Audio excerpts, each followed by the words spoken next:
Well, thank you everyone for being here. We're going to get started and still let people come in.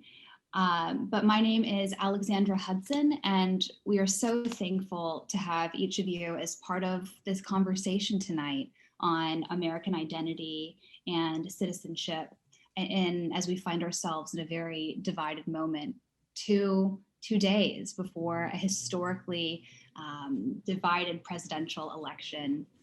And I'm thrilled to be here with some personal friends, some newer friends, and some people I've really benefited from learning from. And over the years, we have on our panel to help our conversation tonight, David Blankenhorn, who is the president of Better Angels. We have James White, who is a Sagamore Institute Senior Fellow, and on the North Carolina Martin Luther King Jr. Commission. And we have Damon Linker, who is a columnist at the Woodard. And Colin Woodard, who is the author of American Nations, and most recently, the book Union, that you can get that just came out in June. You can get at your local bookstore and Barnes and Nobles and Amazon.com and all that. So we're thrilled to have these wonderful thinkers and leaders to help us think thoughtfully and seriously about some of the challenges to American identity and citizenship and having a shared American narrative, but also potentially some opportunities. And hopefully by the end of this evening, we will have some sort of consensus or grain of hope that will see us through this very divided next few days and weeks and months. I'm sure these will be relevant questions and conversations throughout the coming weeks and into the next year. So to get started, I am a lifelong lover and student of history, and it's interesting to think about how prominent a role our history is playing in our public conversation and our culture war today, and we have our very origin story, our founding myth about the virtue of the founding fathers and the goodness of America being questioned. On one hand, we have the 1619 Project, which wants to cast slavery as the central role as the central issue in our founding nation. And then we have the president and others talking about the 1776 Commission, trying to elevate the virtue of the founding, and perhaps at the expense of diminishing the role of slavery.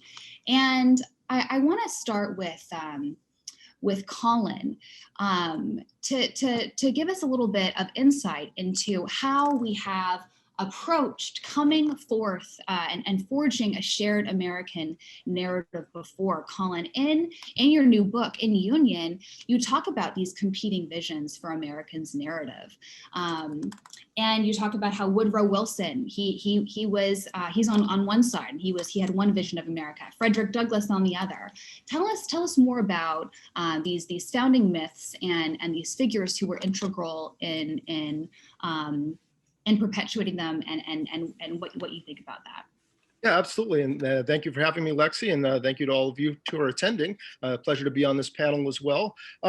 So, every country needs a myth, so to speak, a story of itself, every nation, a national narrative, because we as individuals, are being asked, regardless of what nation we live in, to believe that an abstract thing that we have a special loyalty to, a loyalty to the people who also belong to that nation more than people who live next door in another nation, sometimes with the borders being arbitrary. All of this a creation after the Peace of Westphalia, at least in 1648, and in many senses just in the past 250 or 300 years. And nations are, of course, real, but they are an abstraction. So to get us as individuals to believe and to share our loyalty with them, maybe even give our lives for them, it has to be a convincing story that reaches out and means something to people.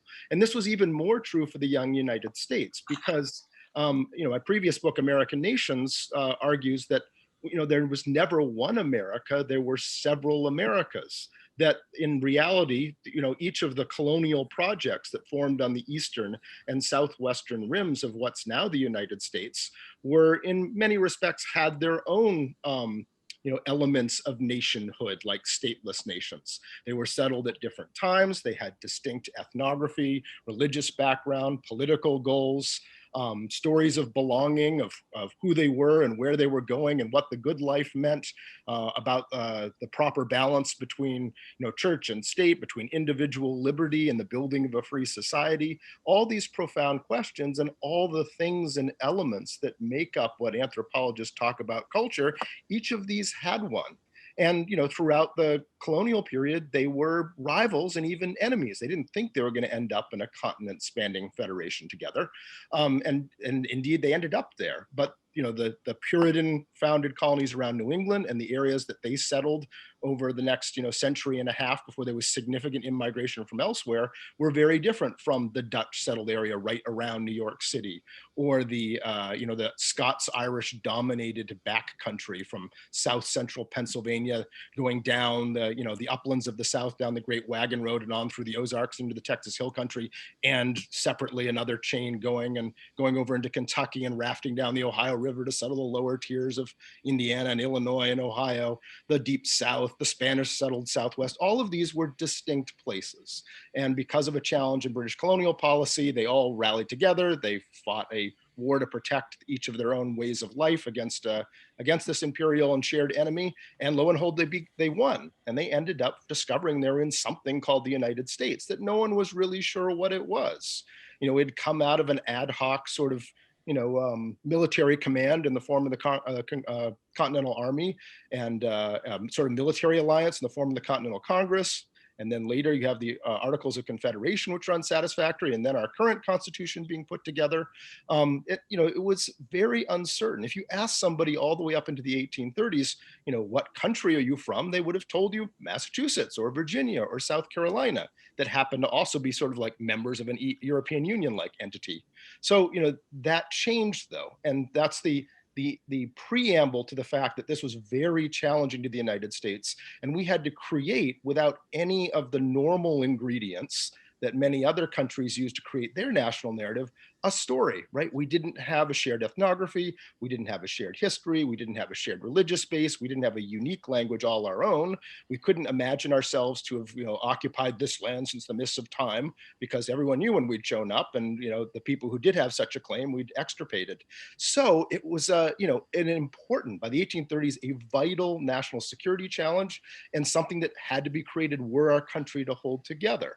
Because the fact slavery was not just withering away and disappearing as some of the founders thought it would. It was clearly going to be there to stay, with all of its implications and dissonance for a country supposedly founded in its opening statement in the Declaration of Independence around ideals of the inherent, equality of humans and their inalienable rights to life and liberty and the pursuit of happiness and representative self-government, which a race-based slave system obviously was completely opposed to, as were most of the people living in, occupying, and leading the parts of the country around which had been constructed around that particular system. So that there ended up, to get to your question, there ended up being two rival narratives that were developed in the early 19th century, kind of from scratch. And one was a civic national narrative that said, okay, we don't share a past, but we share a future and a commitment to ideals. And those ideals are the ones I just described in the Declaration of Independence. And in its original form, put forward by a man named George Bancroft, who was the leading historian of the 19th century, and first packaged this in a way that really took off and seized people's attention in the zeitgeist of the country. The argument was that this that God had chosen our country for these particular purposes, to further democracy in this way and to carry it across the continent, and we were sort of destined to it. It combined elements of German historicism and German romantic nationalism that Bancroft had been exposed to as a young man, with his Puritan heritage, an idea that we were a chosen, covenanted people like the Puritans, and that we had a God-chosen mission to accomplish something. And you'll hear in that, American exceptionalism and the idea that the founders were divinely inspired and all these things were there early on. But there was a counter narrative almost immediately coming out of the Deep South, particularly around William Gilmore Simms and his circle, who said, preposterous, right? These are people who were contemporaries of Bancroft, knew him, and launched an intellectual counterattack that said, no, we're separate nations and we're gathered together, and that's a wonderful thing for our furthering our interests. But what holds us together is that we're all the nation states, the homelands of the allegedly superior Anglo-Saxon race. And it was an ethnographic argument that said, no, Jefferson was wrong. People are clearly not created equal. Only these people of this particular genius subgroup of humanity, have the ability and the inherent qualities to practice representative self-government. And like the classical republics of ancient Greece and ancient Rome, this small group should have the liberty or the privilege to practice democracy, and servitude and slavery would be the natural lot of the many. And it's this collision between this ethno-national idea and the civic national idea that tore through the country, a story I tell in Union. The Civil War happens during it, but it keeps on with a fight and a struggle until one of those two sides finally provisionally wins a consensus over the entire federation. And sadly for our history, and it may tell us a lot about our present moment and why this struggle continues on, it was the ethno-national sort of white supremacist version that first got consensus in the 1910s and 1920s, culminating under Woodrow Wilson's presidency, which resegregated the federal government and celebrated, birth of a nation and the triumph of the Klan and rolling back the political emancipation of African Americans in the South. So I will pause there, but that's the general, the heritage is those two things. Clearly that ethno-national narrative was vanquished again and the civic national one became dominant. But the point is they both go back equally far and may explain a great deal about why the curse of the ethno-national one has such deep claws into our country. And the civic national one contains the ingredients that I, for one, believe we need in order to form a revised and updated narrative that can carry our country forward and give us a reason to all still be together despite our heritage of balkanization and all our polarization and everything else. I love what you said, Colin, that we have a large task before us as Americans, because it's easy to forge a national identity based on blood, based on geography, based on race, which is how nation states have formed national identities throughout time and place. And founding myths and origin stories have been additive to that. But because we're not founded on those things, like our civic nationalism is that what defines us as Americans is our civic nationalism, that we are Americans because of our shared commitment to a set of ideals, life, liberty, and equality for all. And that without those other attributes, without being defined by race and blood, like we have to double down on those, on being unified by those ideals all the more. And so I'm curious, what happens when those ideals are threatened, and threatened by our own history, by our founding fathers themselves, who wrote about these ideals and fought and defended them, but didn't live up to them in their own lives. Thomas Jefferson being the famous example, the architect of liberty, who didn't free his slaves upon his death. And so I'd love to turn to James and get your thoughts on that, James. What do you think? Does that, we on one hand, we need a national narrative to bind us and to remind us of our civic our roots in civic nationalism, but how do we grapple with the fact that we have imperfectly lived up to these ideals past and also in our present? Our country is having a powerful and important reckoning with racial injustice today. So I'm curious what your thoughts are, James. It is good to be here. And it is good to be in this very, I think, important conversation. I really appreciate Colin's work and what Colin has done, even as he's begun the conversation, you have a chance to see how he's intertwined very complex ideas together to give us a story. And Colin has done that well. And yet the challenge that I think we have sometimes is we listen to this kind of conversation and we think that history is past and not really understand just how present history really is. One of the things that I appreciate about Colin's work is he talks about an area called Tidewater and how history is present. My father was born in Charles City, Virginia, and my father was born in 1923. So my father was born in 1923. My father and my mother, both of them were born in 1923. So here you have my father growing up in Charles City, Virginia, a Black man in 1923. And even before, as you mentioned, the 1619 Project, there's a complexity to that at best, trying to capture history, it's even a lot more complex than that, especially when you look at even some of the origins. I think of my father's story as well. So here my father is born in 1923, fast forward, he goes and he moves to North Carolina because he doesn't know his father, and his name was John Franklin White. So you even listen to his name, and there's connections with his name, even with the history as well, as far as John White. So even his name gives you a picture of probably what his story could have been. But here you have a man born in Charles City, Virginia, 1923. So what that means is that he's in the midst of Plessy versus Ferguson. He is born in the midst of a Jim Crow world. He also, in 1940, one of the prideful things that he did is he served in World War II. However, as a Black man in World War II, he's in a segregated army. Now think of the psychological complexity of that here he is serving a country where in that country, he still does not have freedom. But that was true of part of the narratives of even indigenous people, African-American people, that if you serve the country, somehow maybe there will be the belief that you'll be accepted.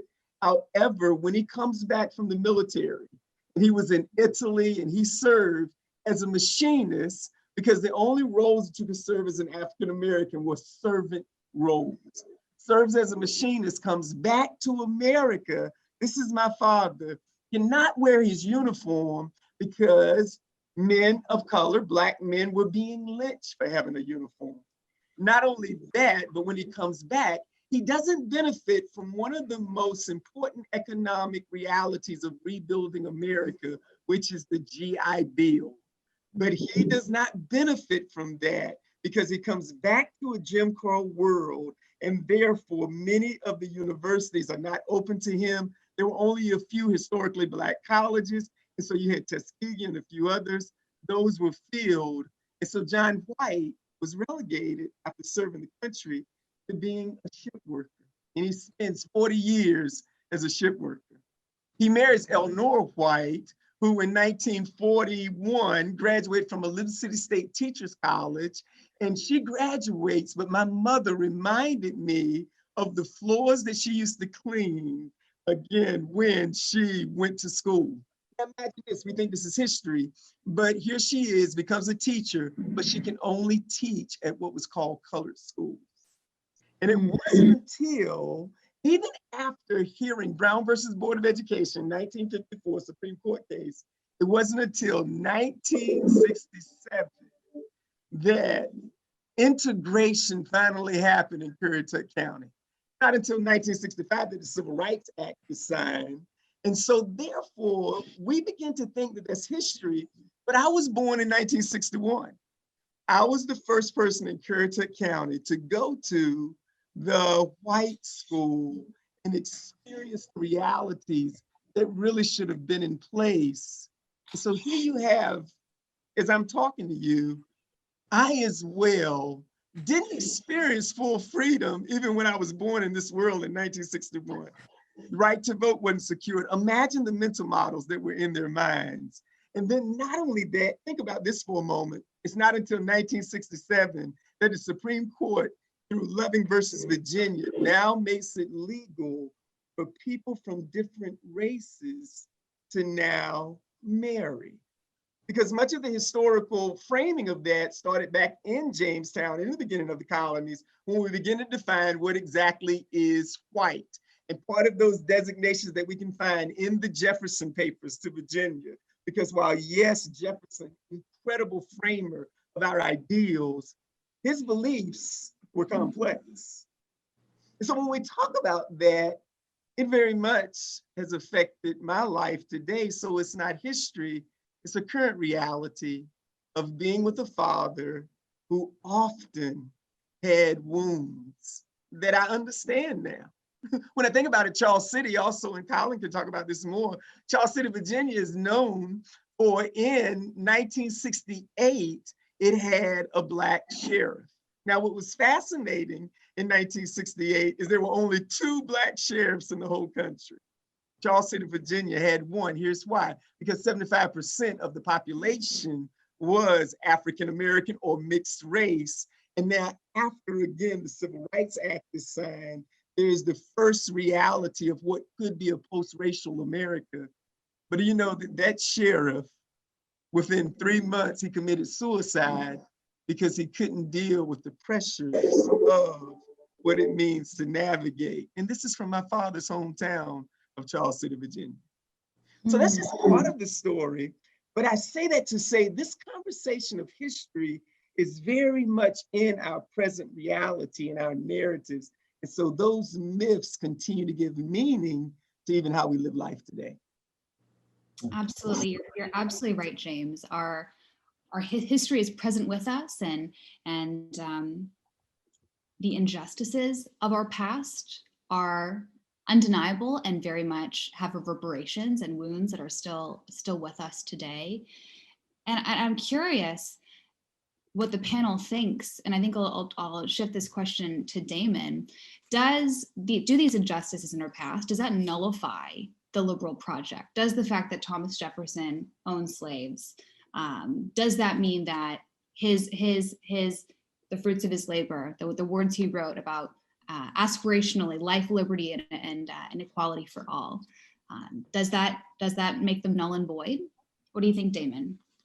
No, I don't think it does, but it does make them, and trying to appropriate them for use today, very complicated. One of the things I've been thinking about, especially viewing a lot of these questions through more recent political events, because I'm mostly these days a political journalist and commentator, pundit, if you will, and watching the Democratic National Convention and then the Republican National Convention this summer, you could see really 2 very different, dramatically opposed ways of trying to appropriate the American past for a usable present and future. And I think one way of trying to understand the huge gap in our politics between the Republican and Democratic Party has to do with this very different outlook on our history. So first we had the Democratic Convention, where you could hear a message repeated over and over again, a very complex message about the American past, where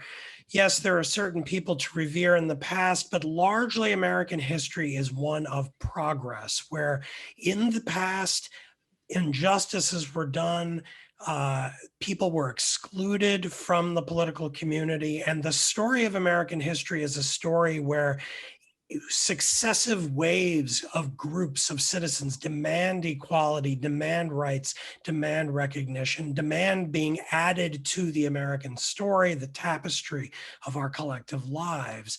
And so it is a very pro-American, very affirmative view of America, but it is one in which the best of us isn't here yet. It's in the future. It's to come. We are creating a story that is always getting better. And so the present is always inferior to what we will be, while being better than what we were.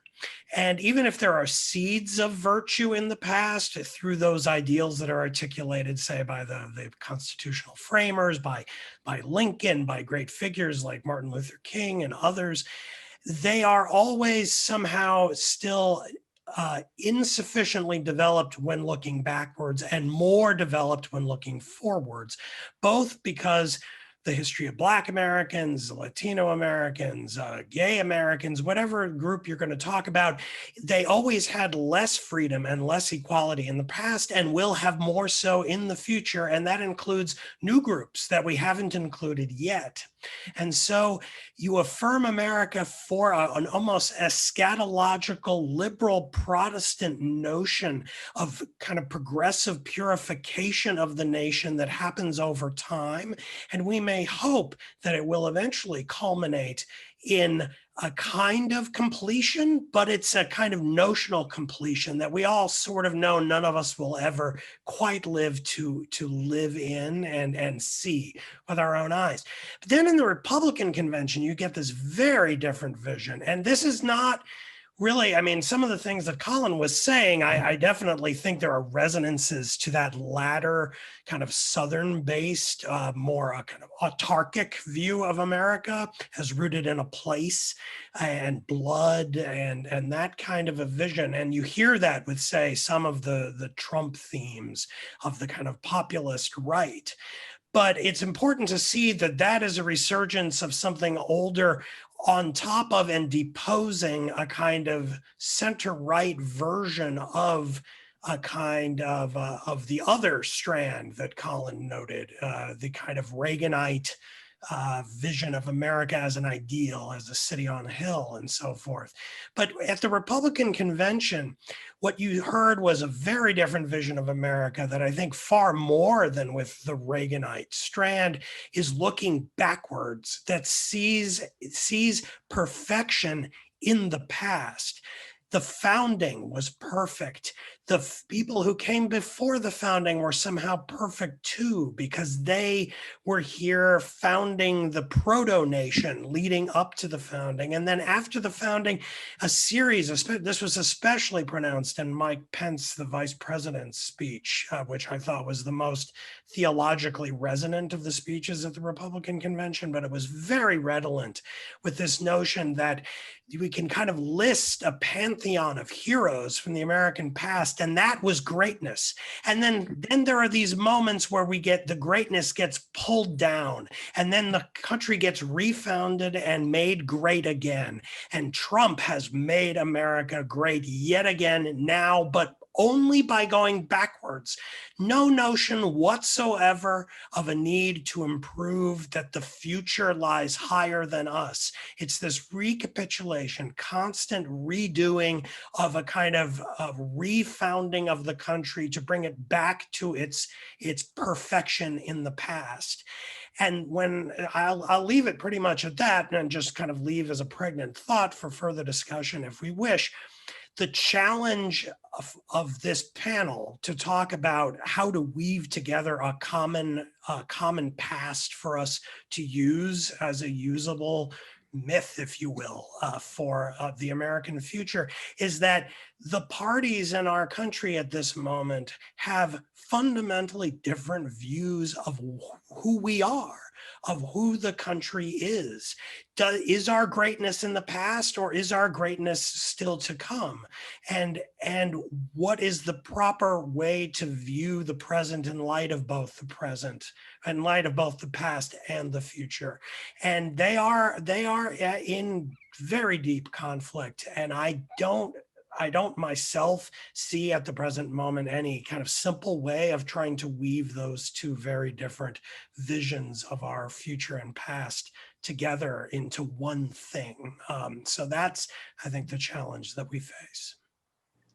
You make a good point, Damon. It's so easy to focus on our current moment. It's the moment that we experience. It's the moment we know best, that we are viscerally responding to day in and day out. And it's easy to think that our current moment is the worst. But human history is long, and the journey of power disseminating from the few to the many, the journey of human equality that America enshrines in our founding documents, at least aspirationally. There's a long history of inequality before it, and American history is very short, and we're a very short segment of the broader kind of human tradition and journey in this regard, and that ought to humble us and maybe even give us a little bit of hope that we're not yet there yet. We're not yet complete. And I'm curious what David, what do you think about the role of our past and how that can be used to reweave civic fabric today? And how are you seeing maybe that even being done in your work as president of Braver Angels? Yeah, well, I really want to thank my fellow panelists for some really great conversation. When Mr. White was speaking, I was reminded of the James Weldon Johnson poem that says, I say it plain, America never was America to me. but this oath I swear, America will be.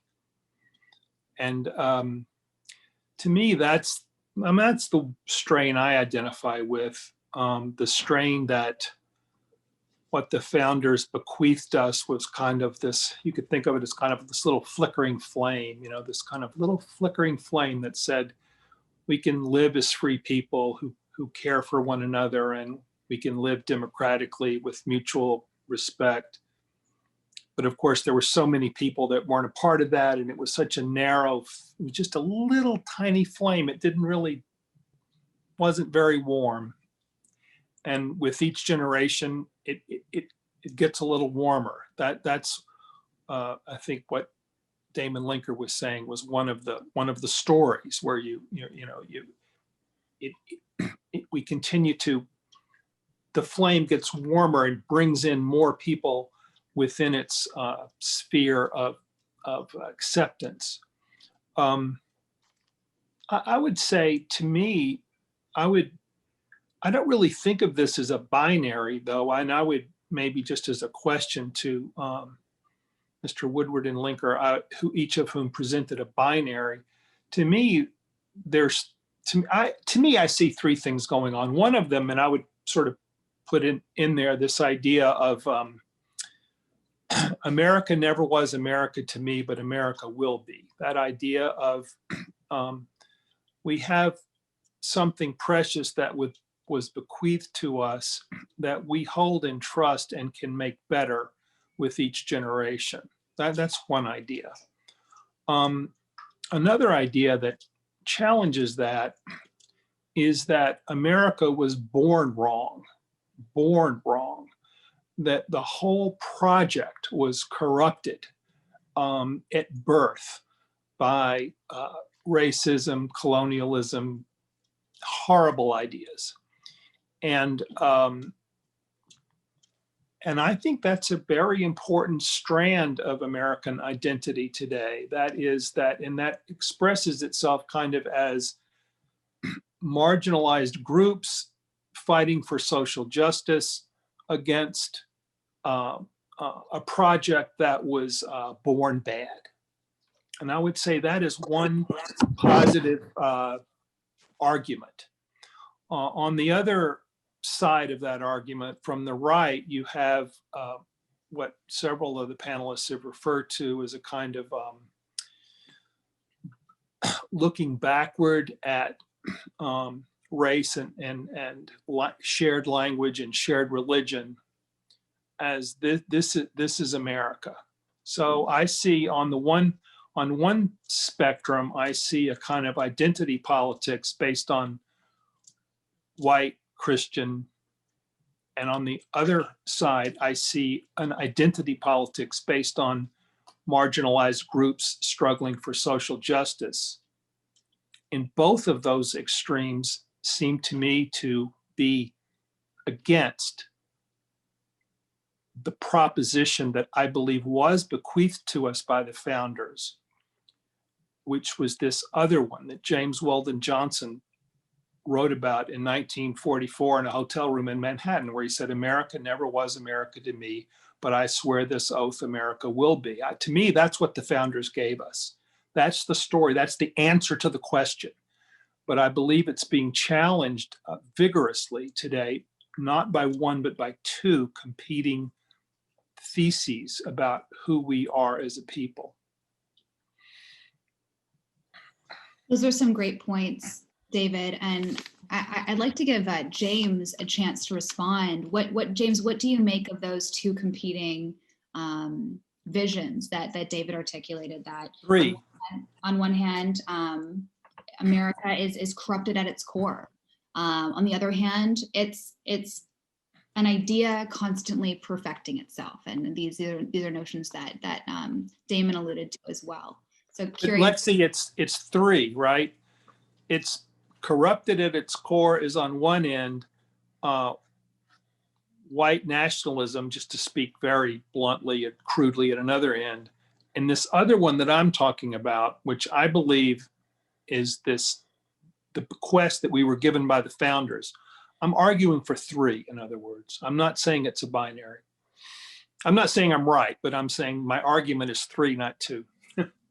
And so restate your third option. One option is America was born in sin, born bad, born as an expression of white supremacy, rape of the land, and so forth. And therefore, American identity consists of those marginalized persons who were exploited and dominated by this evil to fight back and overturn that wrong project. A second narrative is that America is the home of white people who share a common language and religion, and that that's being threatened, and that that's the expression of American identity. This third one, which I'm endorsing, which I believe is the founder's vision, if I can be so arrogant, is this notion that we were bequeathed something that I think of as a very thin, frail hope that gets stronger with each generation if each generation is up to it. Got it. So James, what do you make of those 3 options? It's not binary. And I will make sure it's not binary. I think again, David and everyone, we're on to something here that should, I think, create a sense of hope. And it's, first of all, I think we're missing that part of what people are asking for is not to revise history, but to name history. And I think sometimes we think that having these conversations, now we're going to go do revisionist history. Does this mean that the founding fathers were wrong, that they were liars? And we have this all bad. And I think we even miss the nature of even America's framing that makes us different than other places. It's interesting when you juxtapose us and Britain, and when you think about Wilberforce and the abolitionists, and even when you study that accurately, part of their eagerness and their ability to do that, sure, it was morally right, but also because they were not going to have to deal with slaves being in such proximity. Part of what made it difficult here in the US is because if we emancipate slaves, they're already living near us, and now we're going to have to deal with this idea of integration, which in many ways is a motivation which goes all the way back to the 1600s, the Virginia House of Burgesses, which is part of that motivation of creating this strange group called white people. And that's the complexity of our history, because when you look back at anyone who was going to come here, it's almost like that became the litmus test. Even as far as when you look in the 1920s and 30s in the Supreme Court, you had Asian people who were trying to prove that they were white in order for citizenship. So create this category in order to build and own property, in order to move this reality forward as a country. And so that complexity is there. Then when you think about, and we've mentioned as well, sort of the religious, the faith lens that we heard at the convention, this is where we miss someone that Colin highlights in his book that really helped me make sense of all of this, which is Frederick Douglass. And in the narrative of Frederick Douglass, his words capture something that we really need to hear. Douglass was able to capture something that I think we're missing. He said it this way, and I'm just going to summarize, that between the Christianity of this land and the Christianity of Christ, I recognize the widest possible difference. And Douglass named that the Christianity of Christ is very different than the slave holding, women raping, acknowledging that a person is not. Douglass laid it out brilliantly. And even Douglass is an example, once again, of the genius that existed, even though we had myths about these people who are from Africa. And so part of America being what it needs to be, even when we look at these competing stories, absolutely there was corruption. Absolutely, that corruption is interwoven, not just in government, but very much. The church gives theological justification for it as well. But much of what the church gave is some of what we're seeing today, which is a cultural Christianity, not a Christianity, as Douglas would say, of a Christianity of a Jewish man from Nazareth, who certainly wasn't blonde-haired and blue eyes, who really, if Jesus was alive today, he might even be stopped, because we might even say, being Middle Eastern, who is he? And yet we have a whole narrative, iconograph, everything of a Jesus that fit the American lens. And so much of what's important is what we're doing here is even to begin to give the truth without necessarily saying there's this judgment, but the truth to give us clarity so that our thinking and ideas can move forward, as David said, to that next generation. And that idea of the next generation was very much the idea of those who experienced 400 years of slavery. I mean, it's very much what many of my generation heard, who were the first to go to predominantly white institutions. I want you to have the life that I didn't have. Mm-hmm. One has to ask ourselves, how in the world could a people who experienced the dehumanizing effect of slavery still have hope, still have genius? How could they do that? Because much of what they understood, as someone said, they would be planting seeds for trees that they wouldn't eat from, but their children, that next generation, would. And we have an opportunity now for this generation to have knowledge and the truthfulness of history in a way like never before. You're absolutely right, James. And I agree that that's the challenge before us. And I'm wondering, how do we do that?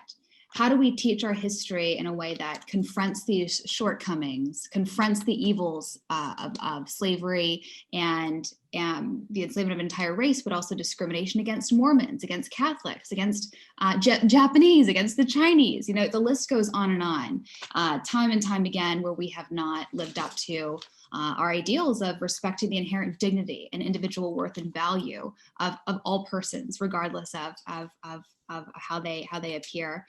And I'm of the mind that we can do so because we have a moral distance, even though we have the ability to condemn. Like it's very much in the vein of the classical Greco-Roman moralist and historian Plutarch, who scoured history for lessons of virtue and condemned vices. He studied the lives of great Greeks and Greek Romans, and even though he was Roman, he condemned vice in his fellow Romans and the people that had come before him, wherever he saw that. And in my view, that's kind of and he also celebrated the virtue, though, wherever he saw it, and he didn't feel the need to justify all things Roman because he was Roman, or condemn all things Greek because he was Greek. And it seems to me that that's somewhat of the approach that Colin takes in his book, and trying to revive the history, the people in our past who tried to take on this project of creating a narrative for us to get excited about, that we desperately need as a nation, and some who did so better than others, and Colin walks us through that. So I'm curious, Colin, apart from reading your book and buying it, what are ways that we can do this today? Just approaching our history with humility and also moral distance to learn from the celebrate the good, revive it in our own life while condemning the evil. Yeah, I mean, I very much enjoyed what everyone has contributed, and agree with it all simultaneously. The question as to how to teach history, I mean, I may not be a great person to answer this, because I've always been flummoxed that people find that looking at the bad aspects of history will somehow discredit history and will all fall apart, and our country will cease to exist, and we'll topple all our statues and bow our heads in shame and surrender. It's not how history works. In fact, the opposite is the case. If you, I lived in, my formative experiences, I guess, as a, intellectual and as a adult, were in Eastern Europe and the Balkans. I studied Eastern Europe and the Balkans in the late 1980s. My junior year abroad was in 1989, and communism collapsed while I was there, and I saw the whole thing. I spent most of the 1990s, most of my 20s seeing what would happen and watching the collapse of a set of totalitarian regimes, and in different ways, either the creation of others, right-wing ones, fascist ones, or the efforts to create a liberal democracy when there was no, heritage or background to it, or you're trying to recreate one when you're trying to reach back to the 1930s and 1920s when you actually had a liberal democratic experience and assemble it. But history played a role in all of it, right? The artificial history of the Soviet Empire, of therefore the supposedly, communist socialist history of each of its satellite states, blurring out and eliminating certain events and trumping up and increasing or even inventing others. That was then followed in each of these countries, reasserting their national identities and their national stories by totally new, sometimes pretty, erroneous narratives of who they are.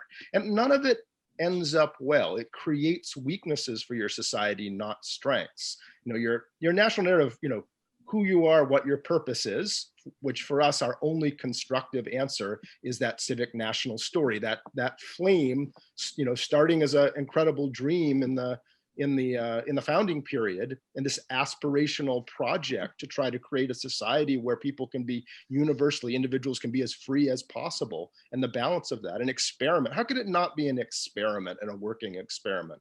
Humans have only been trying to create a free society as an idea for like 400 years, and in practice for 200, 225, 250, right? Human civilization's been around for 5,000 years. This is brand new. We're really bad at it. It's trial and error. We trip, we fall down, and so understanding that, first we need to agree that that is a goal of the country, because as I describe in Union, there was this whole counter narrative, this sort of first Anglo-Saxon and white supremacist narrative that was very real and denied the Declaration of Independence and those ideals. But once we agree that those are our ideals, history being understood as our trial and error and where we failed and succeeded and where we stand now is an essential part of our strength as a people and the strength of our experiment. So, I don't see the two in conflict. I think if you try to tell the story like we're just going to condemn the country and all the founders, I mean, they did terrible things, and yeah, you should condemn them. But the point of the exercise is this is all very human, right? Humans do awful things all over the place. All nations' histories have awful aspects to it. People are complicated. Just take that as the premise and, run with it to tell the story of our nation around the idea, how we might achieve our sort of mission statement. Because as I said before, the real reality is that we weren't founded as one place. We have different initial states that are in conflict with one another. If you go back to the beginnings, born bad, well, yeah, maybe we were born bad. If we were born bad, we were born 9, 10, 11 separate bads that are totally different in their characteristics. So you can't go back to that birth period and have one story. You're going to have a bunch, and then we ended up together at the same moment that there was this unusual event in the founding period of the assertion of this idea of a self-governing people. That was an incredible world historic event, even if we have not come through in it, but it came out of a splintered background. So we need to understand these things to succeed in our experiment and to be strong as a country, and trying to pretend they didn't exist, write them out of the history, try to pretend that we somehow have achieved those ideals from the beginning is all just going to make us weak, as it has made other nations and federations like the Soviet Union and others throughout history. It's very interesting, Colin. It reminds me of a line from sociologist Edward Shills, who has this phrase called, he calls it the antinomy of liberalism, how within liberalism is the seeds of its own destruction, essentially, like the freedom to criticize our past, to criticize our present. That is we have the freedom to basically undermine our freedom to some extent, which I think is a really interesting point, and reminds us of the importance of our the role we each have of being part of this shared project and wielding our freedom to criticize and with responsibility, but also criticizing and taking to the streets and protesting. That's sometimes a duty of citizenship as well. We're seeing that alive and well today. Again, as our nation is grappling with growing awareness of racial injustice in our past and present, and we've also seen our country was founded on civil, on maybe uncivil protest, but we have a rich tradition and history of civil protest and civil disobedience. Henry David Thoreau influencing Dr. King and the civil rights movement, and it reminds me that in our nation, the times where we've been at our best, you know, the most socially cohesive and with a strong sense of identity and unity and sense of who we are, they have been times when we have been under threat. You know, whether it's the American Revolution, whether it's the War of 1812, World War I, World War II, the Cold War. And I'd like to turn this question to David. I'm wondering, you know, we know that we can be strong as a country and come together and rally around a common cause when we define ourselves by what we're not. You know, we are not the Soviets. We are not the Third Reich, you know. But is it possible to galvanize a sense of identity and have a shared narrative around something positive and not simply defining ourselves negatively? Yes.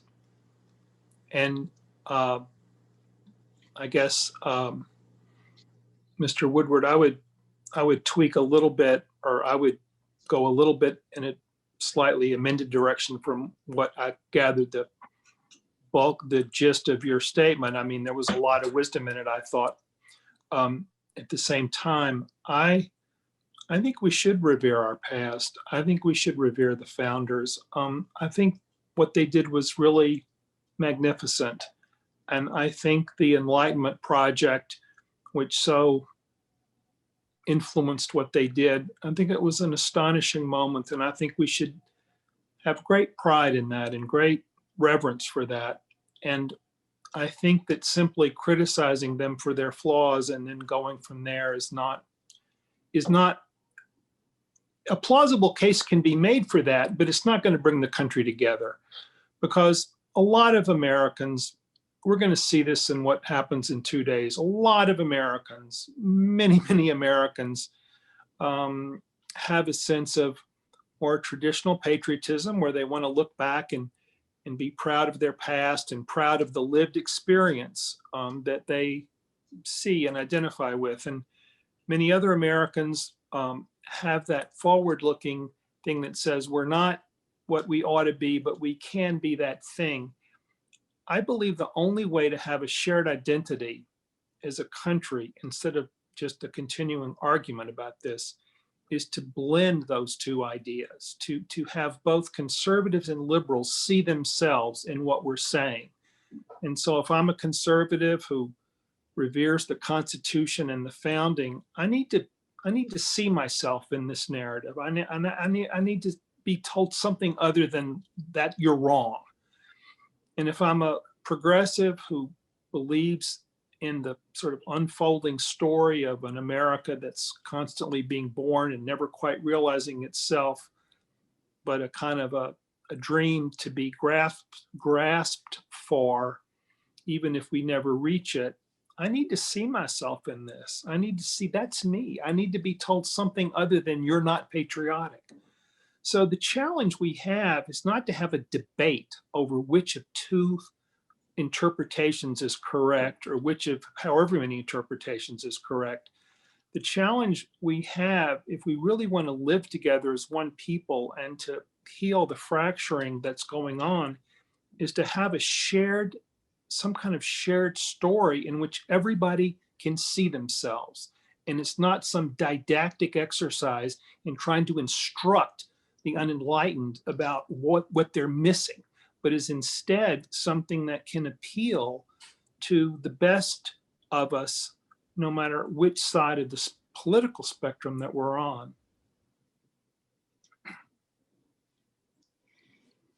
Damon, what do you think our shared story could be? As it seems like we're increasingly divergent and even disagreeing on kind of basic tenets of liberalism and the rule of law on both the political left and right alike. I don't have a good answer to that. I'm sorry. I'm not good at kind of solutions. I'm a problem guy. You talked about Schill's idea of antinomies and liberalism. That's my style as well. I mean, I think I can articulate the challenge, which I sort of did a little before, but to put it in slightly different terms. There's something about the present moment, and I think it's driven by several different strands in the recent past, the way the parties have developed, the interaction of technology, especially social media, with our politics, and certain trends in the kind of economic development of different classes in our society, several things together feeding a certain trend that is leading to a kind of collapse of precisely what you're saying we need, which is something that we can affirm as Americans, regardless of our political differences. It's that shared thing that seems to be vanishing, where everyone, things that we used to think that we held in common, both conservatives and liberals, Republicans and Democrats, including even the law itself, which is the thing that we're all supposed to cling to, as the law will protect me. All of it seems to be collapsing into politics. So the distinction between law and politics, with politics being kind of clashes, partisanship, disagreements, but yet law is the thing that no matter who you are, what party you belong to, you can appeal to the law for protection. We are losing our faith that anything is the law and that everything is politics. So that, the Supreme Court, okay, well, is the justice, was the justice appointed by a conservative or appointed by a liberal? And we can anticipate how they're going to vote on whatever it is before them by who appointed them. And then it usually turns out that, lo and behold, that is in fact true. That is exactly how they vote on the polarizing decision. And you see this over and over again. And what I described earlier as these competing narratives about our past and our future are kind of squaring off into opposite corners. And the problem is that nobody is widely accepted by all Americans, or even most Americans, to possess the authority to speak for the whole.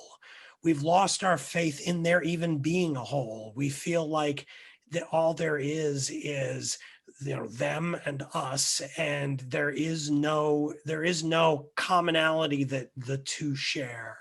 And I don't know exactly how to solve that, because each side has learned that it gets a political advantage by portraying the other side as somehow illegitimate.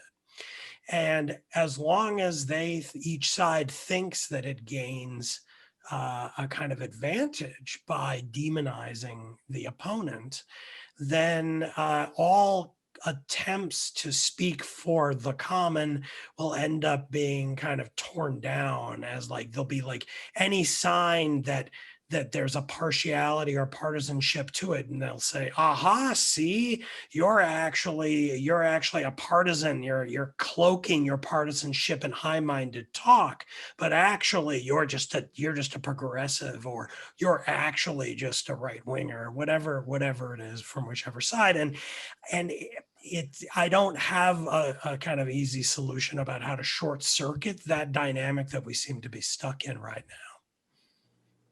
I think part of the challenge, it could be sometimes even the words that we use, because, as I listen to David, as he was saying with Colin, I didn't hear Colin suggest that it's this academic exercise that we now need to go back and recapture the past. But maybe the challenge, and this is directly, David, to some of the things you said, maybe the challenge is that we go back to our stories so that we can heal. Because even when you look at the way we function, just as human beings, that there's a need to talk about the wounds in order for them to heal. And perhaps maybe what we can do differently, because now, because of information and technology, which several people have mentioned, there aren't any more secrets. There were secrets in the educational reality that many of us grew up in, to where there were certain books you didn't have access to, but now there is access to information and stories and narratives in ways like never before. And maybe the new narrative is, before we become heroes, we must become human. That perhaps as we talk about our past, so that we can become human, because part of the narrative of America is we tend to have this heroic appeal, and therefore we have to be heroes. But maybe we become human first by looking at our dysfunction, by paying attention that we can see in Supreme Court cases and other places of authority, that we become human so that we can grow into being heroes. Thank you, James, and thank you, Damon. It's a really good point, James, about the need for heroes and the need to have history that we can learn from, but also that inspires us. And I appreciated what Damon said about how uncharitable public discourse is so often rewarded by voters, and that can be a reminder to each of us that politicians do that because they're rewarded for it. They know it. It goes viral. It gets the retweets, and that's kind of a hopeful way to view it. That we might each have a role in elevating our public discourse. And so it's around 8 o'clock and time to move to some questions. And we have a question for Mr. Blankenhorn. David, would you describe your shared narrative? Panel, some participants would be interested to know that. Well, what does it look like? What could it look like to have a narrative that each of the 3 strands that you described earlier could potentially unite around, or do you think they're irreconcilable? I don't think they're irreconcilable. And to me, it's that the nation was founded on a very precious idea, and it's the idea of freedom, and that we can live together in a nation of free people in which we treat each other as equals. That's it. And that proposition is what America is all about. It's not what color your skin is. It's not what language you speak. It's not whether your father had a title. It's that commitment. And that proposition is something that we can be proud for, that our soldiers can die for. That's it. That's the thing. And however, we also know, apropos of Mr. White's comments, that we can learn from our stories. We know that we have not always lived up to this. In fact, very frequently we have not lived up to this, and that there's a lot of tragedy to this story, a lot of frailty, a lot of failure. That doesn't make the proposition any less noble. It just makes it hard. Makes it not always the easiest thing to realize. It makes it the work of each generation to be a good steward of that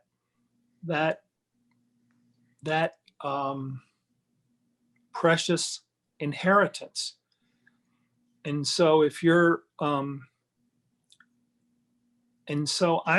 me, that's the unifying story that can revere what was given to us by the founders and is exemplified in the Constitution, and at the same time can understand that we're still being born. This idea is still being born. And to me, that's the answer to the question. And it's true that that's not the dominant idea in American society right now, but I think it should be, and I think we should all start saying it so that it is.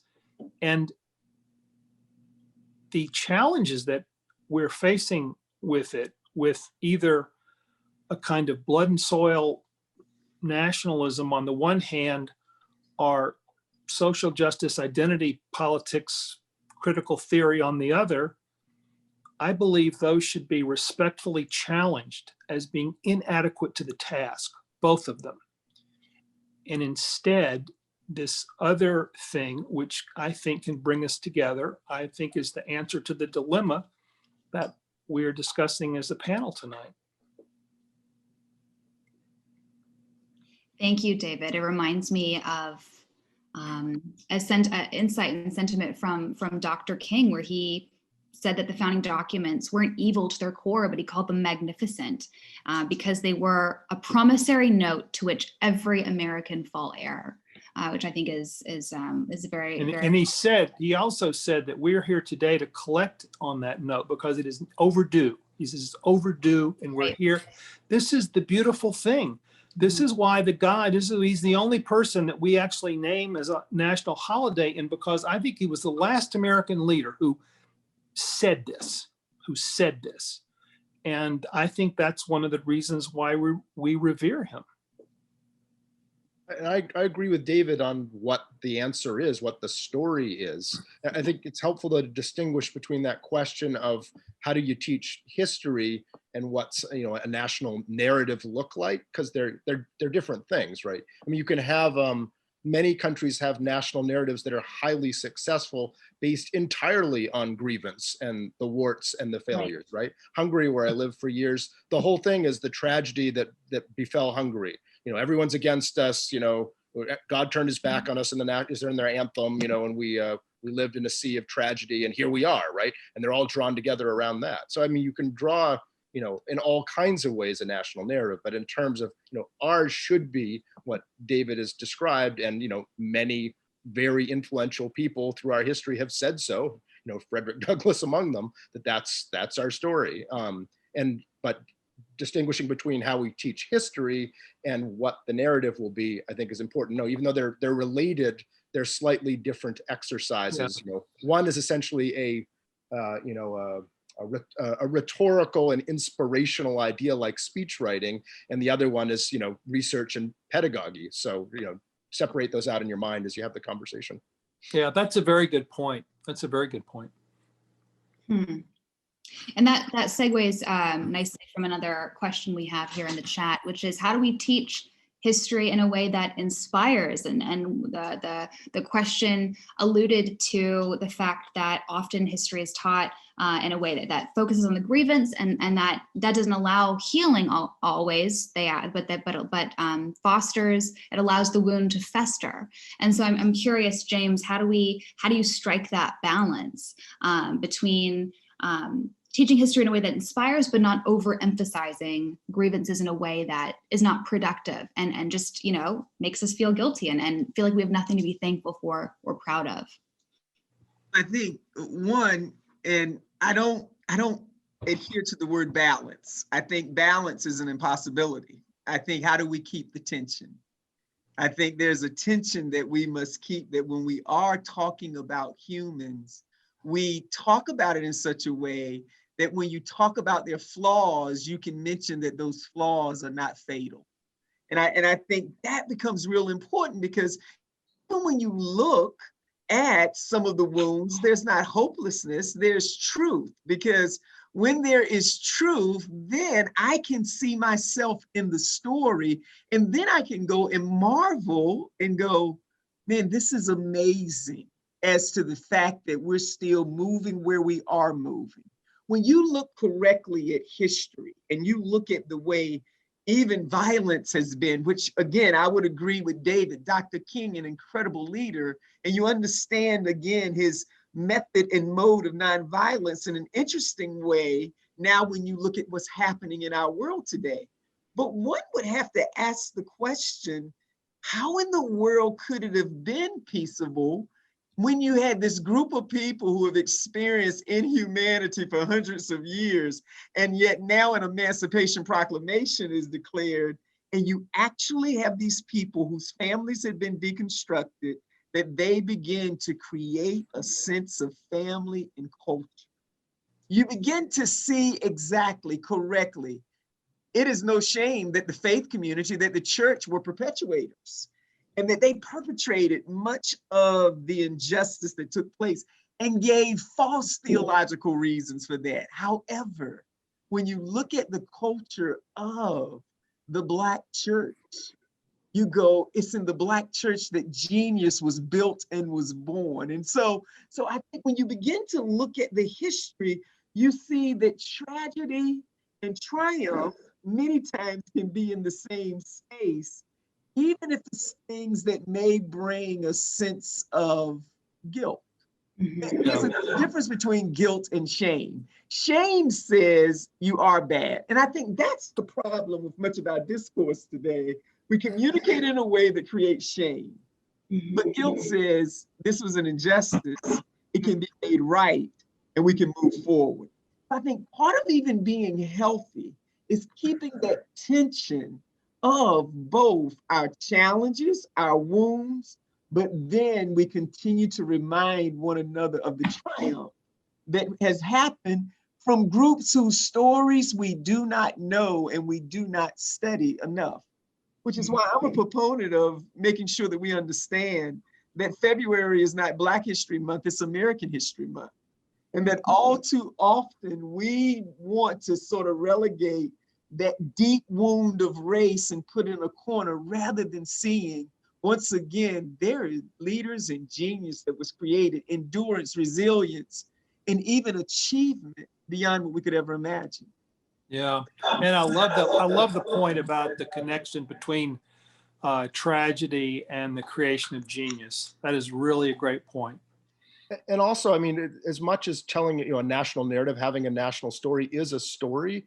I mean, any great storytelling that inspires you and you're like, wow, that was an incredible movie, book, story I just heard. There's tension, there's things that go wrong and opposition. And, that's what makes it inspiring, right? If you clean it all out and it's all just everything was happy and fine, it doesn't appeal that much after the, age 3, cartoon set. So, it's the two go together in terms of what we're talking about and creating a story of what holds us together. I think, the complexity of it helps the story, if you do it right, as James suggesting, rather than hurts it. Yeah. Yeah, it occurs to me that also teaching history in a way that gets at questions of humanity and human nature and the human condition. And it reminds me of that great line from Madison in the Federalist Papers, like, what is government but a reflection of man? Or Churchill's line, democracy is the worst of all regimes except for all the others. Like, any government, any system, any way of life, any institutional arrangement is only as good as and virtuous and just as the citizenry that sustains it. So it occurs to me that could be a useful way of framing an important conversation like this as well. And the next question I'd like to pose to Damon, then open up to the rest of the panels, and it gets to this discussion we had earlier about the way in which the fundamental tenets of a liberal and free society, the rule of law, fundamental dignity and worth of persons, so these are no longer things that we can all take for granted anymore, that people are coming at these questions and issues from different perspectives, and they're not things that we can all necessarily agree on. And related to that is the decline of institutional trust that has been in everything from the Supreme Court to the presidency to Congress to even the military to some extent, which is an important part of this conversation. So how do we, so we have a dearth of both social trust with one another, but also in our institutions. What do we do with that, Damon? And how does that play into this conversation of our shared narrative? Well, it certainly is a problem. The decline of trust in institutions has been accelerating over the past several decades. It began, I think, mostly in the 1960s with a kind of a rise of a new kind of individualism that saw institutions and all kinds of communal inheritances as kind of a sort of straitjacket that had to be kind of ripped out of in order to liberate the individual. And there was, of course, more concrete things going on at the time, from injustice and race and the slowness of the government to respond to it, to the war in Vietnam, and then Watergate. All of these things happened that kind of that seemed to unmask the formerly concealed either injustice or kind of incompetence of institutions that have been taken for granted, and they haven't really recovered. They sort of leveled out at a new low for several decades, but then over the last couple of decades, they've gone down even further. And then under Donald Trump, they've collapsed even more. And it is a challenge to try to figure it out. And actually, one thing I want to go back to from David Blankenhorn's original tripartite schema there, that I do think that's an important distinction to make, that I think one way of trying to kind of conceive of this conversation has been, how do we shore up a broad new kind of national consensus that you could call the center, and it would encompass, fairly far in the conservative direction and fairly far in the progressive direction, but that on either side, David's two other categories, you have a kind of white nationalist right view, what I called autarkic view of the country and its history, that it's only a certain kind of class of race of blood based vision of the country, and if you're not a part of that, you're sort of not, you can't join, you can't be a part of it. It's exclusionary in a way. And then on the far left, you have this kind of almost apocalyptic, judgmental view of the history that sort of wants to say that it was founded in error and sin and sort of tainted from the very beginning with terrible injustices. And those two extremes, I don't frankly think can be a part of what we're talking about. We have to be willing. Part of what it means to shore up a new broad consensus for a national story is to accept that not everything can be a part of it. And if you're not willing to have something like what I think James and Colin and David and I in my own way have been trying to articulate in different ways, is a kind of capacious story that is open to accepting the injustices, assimilating them into a story that we can all somehow affirm as complex and difficult and painful, but also noble and also honorable and worth affirming and purifying and making better. And if you're not willing to do that work, either from one extreme or the other, then you might not be able to be a part of it. And one of the problems, I think, of our present moment is that because the center is kind of collapsed and hollowed out because of all the things we've been talking about, including the collapse in institutions and trust, that the extremes have kind of flooded in a little bit into the partisan alignments of our country, and we need to somehow bring it back together again. And that might mean pushing the more poisonous extremes out of the mainstream discourse so we can build up something bigger and broader and more affirmative for the rest of us. Yeah, I agree, but why aren't we doing that? I mean, why is all the energy on the two ends? I mean, it reminds me of T.S. Eliot's great line, right? The best lack all conviction and the worst are filled with passionate intensity. Why is that? I mean, I'm not trying to mess around with, I'm not trying to tease with that question. I genuinely wonder why it is that the people who have the microphones and get the most attention are these two things that I don't think really belong in a consent. They couldn't be a part of a consensus. And I'm genuinely asking my fellow panelists, why is it that we aren't mad about this and being just as loud and assertive as they are? Well, I try to in my columns, but they're not well read. Fair enough. Fair enough, my friend. And then the question becomes, though, Damon, how do you, like, who would be considered the heretics and who decides? That's kind of related to the question we're having right now with social media companies, you know, as they're considering what is appropriate for public discourse. Is it, you know, is it the spread of fake news, or is it Holocaust deniers? Like, where do you draw the line? And you're not going to please anyone ever. Like, I think they're in a very unenviable situation, but you know, that kind of question we're dealing with now in that regard would apply also to, you know, where do we draw the line, and who are the heretics, and what does it mean to be a heretic? But we don't use power to exclude them. We use argument to show, we use argument to persuade people that this vision is more in keeping with who they think they want to be. It's not a question of, you know, getting rid of them or telling them they can't do things. It's you know, to me, it's a question of making a public argument, you know, to be persuasive enough and passionate enough about it to actually win converts.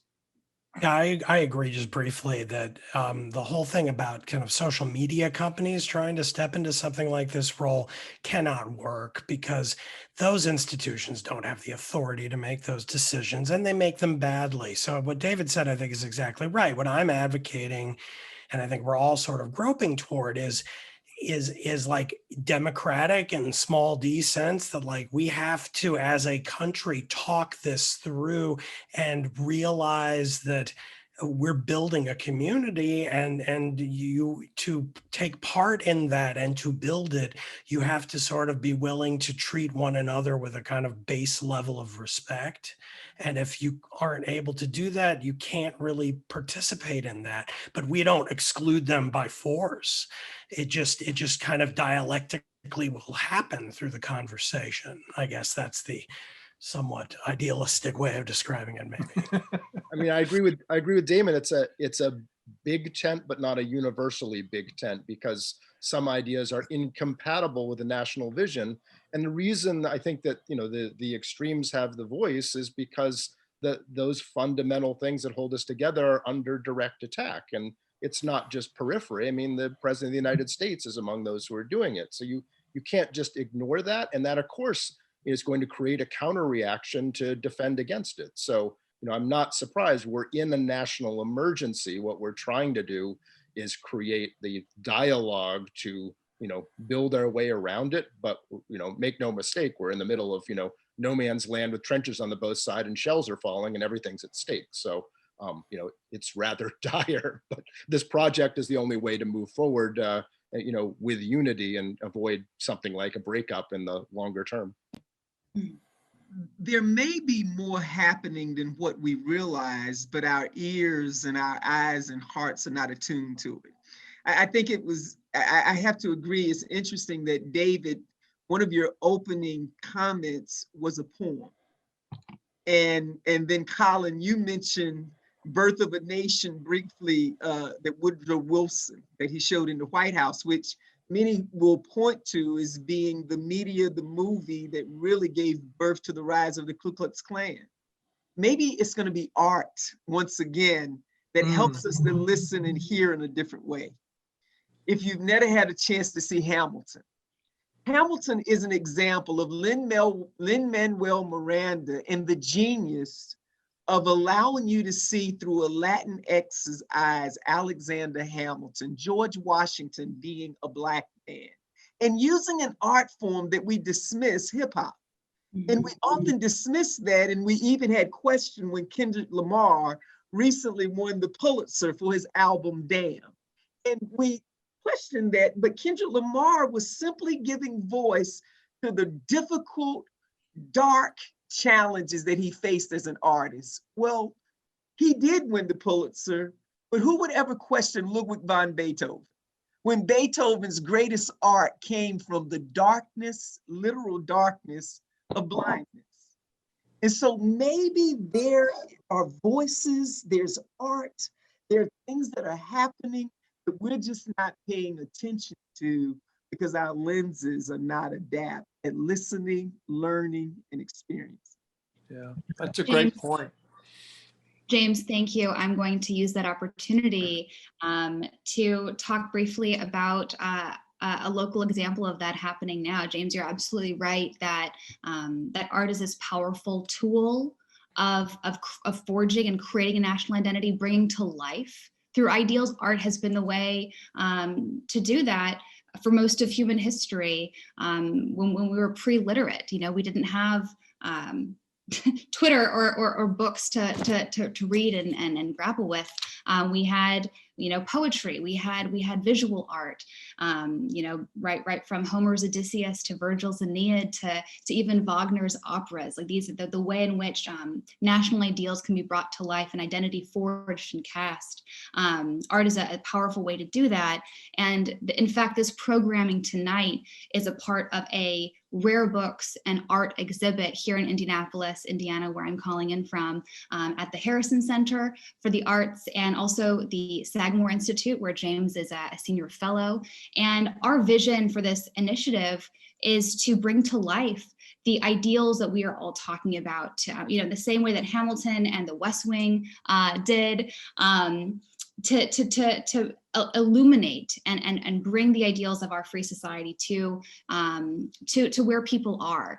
We commission local artists to respond to and bring to life the themes of seminal works. We have William Blackstone's first edition from the 1700s of the Magna Carta. We have Henry David Thoreau's first printing of his famous essay on civil disobedience, which, as we talked about, was so influential for Dr. King. We have the first printing of Elizabeth Cady Stanton's statement to the legislature, arguing for women's social and political enfranchisement. And these are all people that we owe a debt of gratitude for fighting the same fight and having the same conversation that we're having tonight. How do we more perfectly live up to these ideals of human freedom and equality? And so thank you to each of the panelists for being part of that conversation. Again, we wanted to use the art to bring to life these ideas, but also to engage the mind through conversation, the heart and the mind. And so before we close, and before I give it over the microphone to Luke to give us some closing remarks, I draw inspiration from Samuel Huntington's phrase. I'll paraphrase it, where he says, people call disappointment a lie, that we've never lived up to our ideals, but it can only be a lie because it was a hope. It's not a hope, it's a disappointment, sorry. But it can only be a disappointment because it is a hope. And I aspire that each one of us can be a part of living up to that hope in our everyday interactions. And as we go to vote on Tuesday, that this is, we are all part of this shared project of a free society, and that its sustenance depends on each one of us. So thank you for being here. Thank you for being a part of this conversation. Thank you to all of our wonderful sponsors for this programming, this event, from Braver Angels to the National Institute for Civil Discourse, to, again, the Sagamore Institute and the Harrison Center. And I'll give it over to Luke. And thank you to each of you as well for being here. Thank you. Well, thank you very much, Colin, David, Damon, and James, for a wonderful, fantastic conversation. And Lexi, thank you so much for being, number one, a great moderator and a great organizer, but also just a great contributor and visionary for the things that are being discussed now. This, as we know, it's 2 days till a very important presidential election, and it's more important than ever that stuff like this happens not only among us, but among all of our fellow citizens all over this broad land too. And so from Braver Angels to all of you, and from our friends and co-sponsors at the National Institute for Civil Discourse as well, we'd all like to thank you for joining us for this recent special episode of America's Public Forum. Some of you have been to some of these in the last couple of months. We will be doing many more over the course of the next few months between now and the inauguration, and we are hoping to continue to do even more of these with a broader array of voices and a wider array of subjects as we move into 2021 and throughout the next decade and beyond. So, so with that, thank you everybody for joining us. Lexi, wonderful job. Panelists, thank you for all your wisdom and insight. And everybody else, God bless you. Have a wonderful evening. Have a wonderful night. And we look forward to building a house united with you over the coming years. Thank you, everybody.